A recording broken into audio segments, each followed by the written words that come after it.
Just waiting for a few of you to show up here.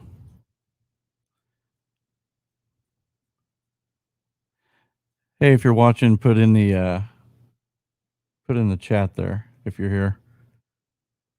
Just kind of going to give a show update. Hey, Mel, how you doing? Good to see you. Shows there's 2, 4, and we're going to do a little update about tomorrow's show, which I think you guys aren't going to want to miss. Plus, let me know how the sound is. I bought a brand new microphone, which I'm really digging it. It's like a studio broadcast type of mic.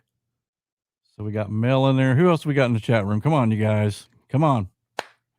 All you got to do is say hi. That's it. Hey, Lipsha. Good to see you. Good to see you. It's funny because I'm watching it tells me how many people are watching. It went from 4 to 2. So it's like people go, this guy's boring. Let's get off of here. That's fine. All right, Randy. Thanks for showing up. Give it a couple more minutes. I'll just kind of go over what tomorrow's show is going to be like. If the sound quality is good on this mic, put a 1 in the chat there for me. Just let me know how it sounds. If it sounded distorting or if it sounds pretty clear. It should actually sound better than the last one that I had. Hey, Gia, what's up? Good to see you. All right, got a 1. This mic is really crisp. It's used for radio broadcasts. This was like the standard microphone used all through radio stations, and they still use it today. I think they started making them in 1968. It's also, as you guys know, my favorite Art Bell. It's a microphone he used when he was with Coast to Coast. George Norris still uses this microphone. Good. And then I gave Garrett mine, but actually that one's a really good mic too. That's a really good mic. So it shows we went from 4 to 2 again. So if you guys are in the chat, let's see. I count 1, 2, 3, 4. Okay, just gonna wait just a few more seconds, just so in case anybody pops in late. And if not, they can watch the rebroadcast. I just kind of want to go over the show, what we're doing tomorrow, which I think is going to be spooky. The topic tonight is no, I don't use Yeti. No, all my stuff, and I'm not being a snob, it's professional broadcast stuff, microphones like this one that I just bought. That one's a really good microphone. That's made by Rode. That's one of the vintage ones they made back in the 90s, which is probably boring to you guys, but it's one of the highly sought out ones from Rode. It's called the NT1. But yeah, I think I have a Yeti somewhere from a long time ago. I gave it to my son. He does a lot of gaming, so he likes to use the microphone for gaming because I didn't need it. But I'm a gear junkie. I love gear, like even my guitars. I got a lot of cool guitars, and I'm the same way with broadcasting. So I want the best. And so I don't know. I spent about 6 months going, do I buy this mic? Do I not? Because the NT1 is a really good mic, and especially this model, in particular, being made in the 90s. But then it's like, man, I want a new mic. So I was like, hey, I'm going to splurge. So I did. All right. Give you just a couple more minutes. Sorry, guys. I don't mean to make you wait. But it keeps showing me going from 4 to 2. So I don't. So some of you may be just getting bored and going, I'm out of here. The topic tonight's microphones. No, not really. The topic tonight's just for tomorrow. Garrett couldn't be here, and I was trying to bring him in on remote, but he's too busy at doing the soccer training stuff he does all the time. Let's see. How was my day? My day was good. I I've been to the eye doctor now 4 times because I got some diabetic damage in my left eye, which I just found out. Got some bleeding going on, so they're saying that possibly I gotta get a few shots in my eyeball, which I'm not looking forward to. Um, that just sounds horrible to me. And then, last thing you need to do is Google it and watch it, and I watched a guy get a shot in the eyeball on YouTube. The same shot I'll be getting, but it's not bad. It's they actually numb your eye up pretty well, and basically it's a steroid, and it gets the inflammation down. But I've got some leaky veins behind my eye that if I don't fix, they said eventually I'll lose my eyesight. So thinking I better take care of that. But right now, they said we're just going to keep an eye on it. My other eye doctor sent me to the retina specialist, and he thought, we better get this checked out. You may need a shot. But the retina specialist said we're not there yet, but we're getting close. So, and I got a brand new prescription of glasses, and this is what sucks. So I go last week, no, 2 weeks ago, I get my eyes checked, right? So I go get brand new glasses. I put them on. Everything's blurry. I mean, I can see okay with the right eye. Left eye is still, and that's the messed up one. Still, it just wouldn't focus. I couldn't get anything real sharp out of it. So I called them back and said, and I didn't call the glass place back, but I called my doctor back and I was like, hey, we got to do something about this. And so they said, well, come on in. And the doctor was out. So the nurses kind of took me through another eye test, and they go, man, we don't know. Your eyes are measuring exactly the same. So I was like, great. I'm stuck with these. I paid a lot of money for these glasses, right? Which I can't use. So then today, I made it. They said, well, come in when he gets back, come and see him, talk to him. So I went again today, talked to him about my eyes. And he said, and then again, they did another vision test on me, right? And, and the girl did it first, and she's like, well, it's exactly the same. And I'm like, well, it can't be. I said, because, the lens on the left eye, things are blurry. Everything else is good on the right side. And then that's when they told me, well, you probably have cataracts and you need to get cataract surgery. So my doctor came in and he basically told me the same thing, but he tested my eyes today and they were worse than they were last week. So I'm thinking I spent all this money.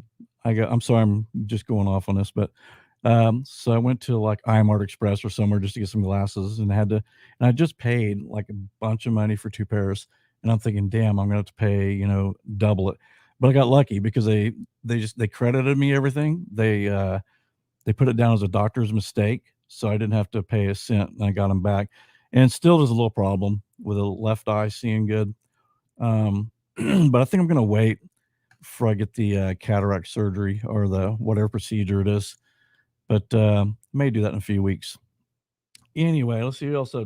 Charles, good to see you, man. We missed you last show.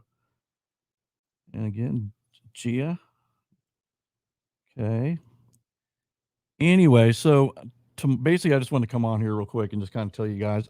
I had a couple of people that had sent messages to me saying, hey, it'd be cool if you would come on a couple of days before, tell us what the show's about, that kind of thing. And so that's what I'm doing. And um, we are going to have a man who has studied demonology for 20 years.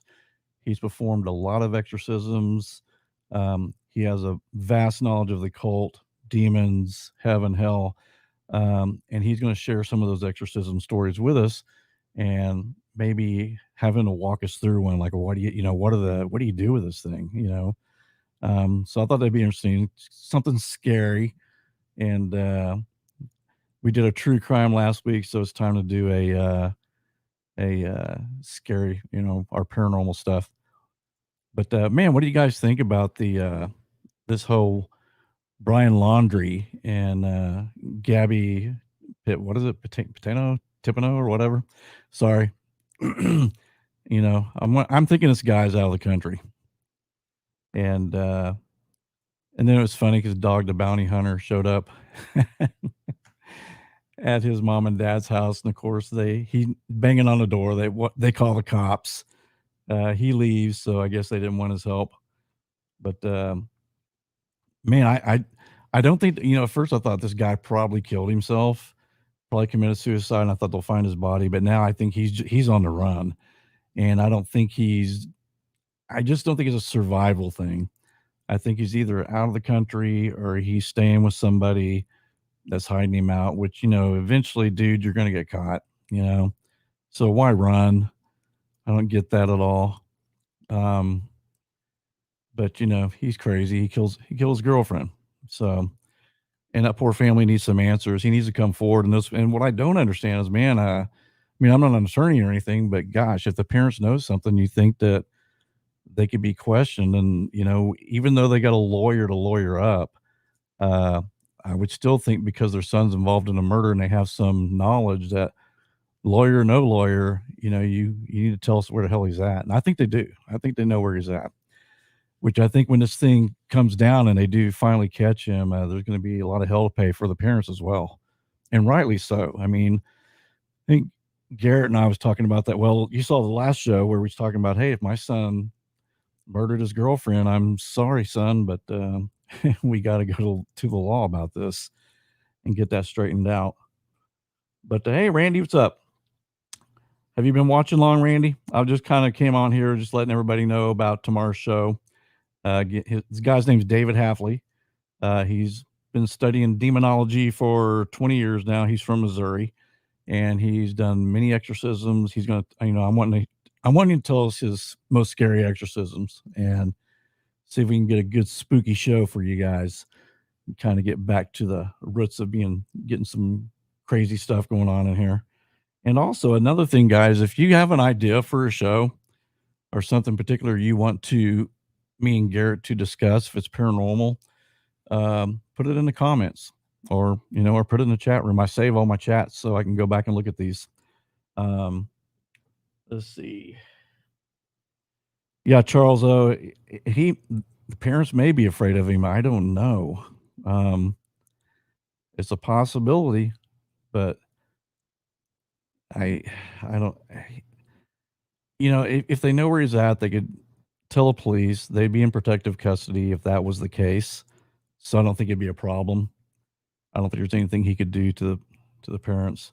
But they need to talk, man. They need to talk, and this thing needs to end. This is just ridiculous with, you know, we're going on. Let's see. They started their little trip in July, and then she missed in August, I think, the end of August, and we're, closing in on October. So, enough's enough. And but do you guys think he committed suicide? Put a 1 in there if you think he committed suicide. Put a 2 if you think he's on the run. And I think he's on the run. I don't think this is a suicide thing anymore. Now, at first I did. I thought, guilt overtook him probably, and he went out into the swamp and killed himself. But I don't think he's out there. I think, and the thing that sucks about this is he had plenty of time before, the parents told the police he was missing. He had like 5-6 day head start. So I mean, you can get out of the country easy with that. So yeah, I agree. I agree. Everybody's putting 2s. Mel, Gia, Charles, D. Berlin. Yeah, I totally agree. This guy's man, what a scumbag to do that and not face it up. I mean, it's just makes no sense. No sense at all. Let's see. I think oh yeah, he's definitely a narcissist. Absolutely, guy's a narcissist. No doubt.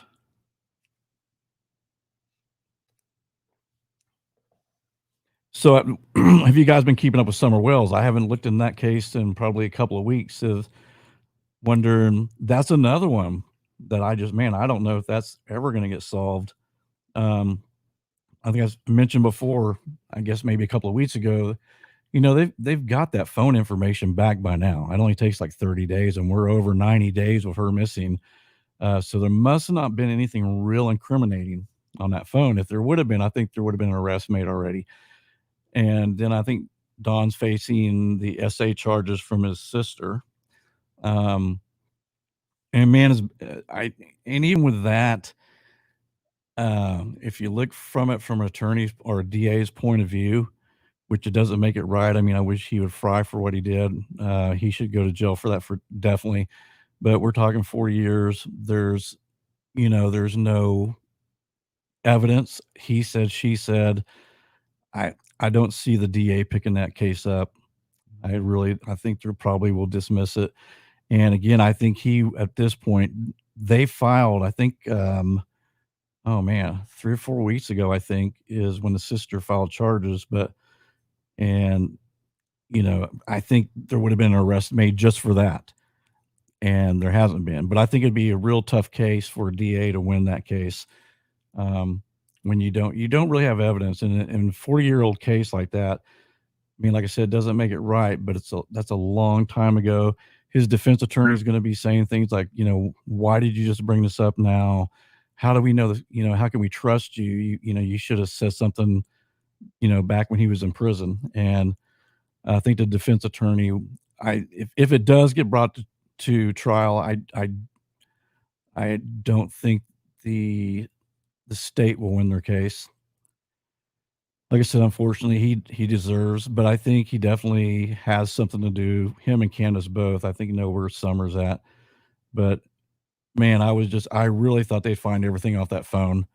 And apparently I don't think that's the case because like I said, they probably have all that information already and it's gone through that phone and there's probably nothing real incriminating on it. So therefore you really don't have any hard evidence against either one of them. I think then the cops probably know they had something to do with it, but man, you got to prove it in court. Um, and the other thing too, as I kind of thought about his when Don was driving around saying I left work and I got there at 5:30, his time kept changing. But again, that's something they could ping on the phone. But at the same time, they said that the internet out there is horrible. So there's a chance that they might not even have a good ping from when he was actually driving around. So that's another thing, kind of a strike against the state on that. But like I said, man, I hope she's okay. I mean, I know it sounds crazy. She's been gone a long time, but man, I hope that they didn't put her into like they didn't sell her or something horrible like that. And you hear about those kind of things happening, very rare, but it's possible. But have you guys heard anything new about the Summer Wells case? Like I said, I haven't really looked into it for, I don't know, about probably 2 or 3 weeks. I kind of stopped watching it because I was watching some of those YouTube shows and it's almost turned into Delphi. It's like all they're doing is discussing the same evidence over and over and over again. There's really no new developments in it. Um, and I don't know what the heck Don's, what's going on with him. I know there's several channels just roasting his ass, though. And rightly so, man. The guy's a pedophile. He admitted it, you know, which I couldn't believe he did. He admitted it on YouTube when he's talking to Chris McDonough or McDonough, whatever his name is, McDonough, Chris McDonough. Um, yeah, I was like, wow, I can't believe he said that and admitted that. So, you know, so he does have a confession that could help the state, but at the same time, I don't know, man. It's an old. It happened a long time ago. So I don't know. Hopefully he will. I mean, I hope he does get charged with that, and I hope he gets put in prison for it because no one should ever go through that. But I just think the DA is going to have a hard road ahead of him as far as trying to prove all that stuff. But let me look at the chat for a minute. Yep, Mel said you hadn't followed Charles. Yep, yeah, Keith, you're right. I wish I wasn't, but I think I am too. I don't think the DA is going to touch that case. I mean, and most DAs they're not going to mess with it if they don't think they can win the case. They're not going to pick it up. And like I said, it's a he said, she said. And also the defense can bring up, the fact that his father's dying. Um, and Don says, well, they're trying to get back at me so they can get everything in dad's will and get the house and whatever he has left. So there's a motive that right there that they could, all you got to do is put a reasonable doubt into a jury's mind for that. And so I think, man, I just don't think that case is going to, I doubt the DA will even take that case. Yeah, Charles, absolutely. Delphi, 4.5 years and nothing. Yeah. Charles, I just stopped watching Delphi stuff. It, it's unfortunately, I don't know that it's going to get solved. I mean, 4.5 years when you have the video of the guy and you got audio of the guy, if they haven't solved it yet, I mean, unfortunately for the family and the girls, I I don't see it happening. I don't see it getting solved. I mean, unless there's some DNA thing that happens, but that's another thing they kept talking about. They were kind of secretive about the DNA. We have DNA, they kind of slipped that out, but from what I've heard, it's not good DNA. It's like touch DNA, and it's not a real good sample. So I mean, it could be, who knows? Who knows? And obviously it hasn't matched with any of the suspects. So which that makes it worse, and it's someone off the radar. We're gonna have to, maybe if they've got a good enough DNA that they could match, it's gonna take this guy killing someone else before they solve this case. And this guy's really being careful, probably laying low. Um, that may just go like the Zodiac. I mean, we may never hear any results from that case. Why hasn't Derek said anything? He has the media at his fingertips, yet not a word. Yeah, good point, Charles. I don't know why Derek hasn't said anything. Um, who knows? And well, maybe Derek knows something, and that's why he's not saying anything.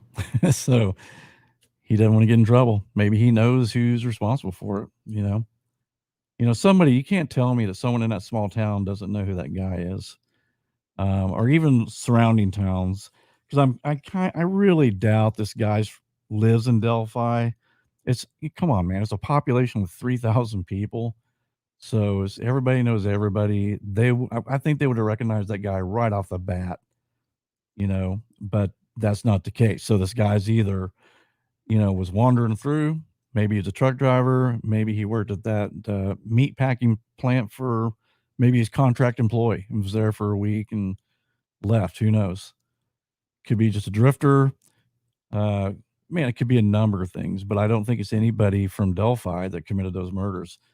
The bridge thing, I kind of do get where they say he looks very comfortable crossing the bridge.